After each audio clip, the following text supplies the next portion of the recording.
Penkiametės mama man rašo ir klausia, kaip reaguoti, kai jos dukra sako, kad ši yra pati blogiausia mama pasaulyje. Tai pradėsiu nuo to, ko tikrai neverta daryti.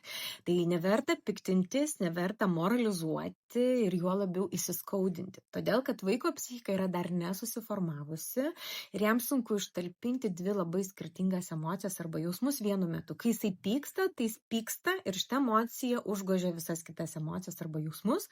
Tiesą pasakius, net ir suaugusiam vienu metu ne visada pavyksta ir pykti, ir mylėti. Tai kokia strategija? Pirmas dalykas – atspindim vaiko jausmus. Antras dalykas – sukuriam jam emocinį saugumą, patikindami, kad net jeigu jis pyksta, jūs vis tiek jį mylite. Tai galima sureaguoti taip, net jeigu ir tu labai stipriai pyksti, žinok, kad aš tave myliu ir mano meilės užteks mum abiem. Ir dar bus aukštesnis pilotažas, jeigu pasakysit, kad kai tu nurimsi, pasikalbam. Aš labai norėsiu sužinoti, kas čia tave taip išmušė iš vėžių ir galbūt mums kartu pavyks rasti abiem tinkantį sprendimą. Tai tiek, jeigu trumpai, sėkmės.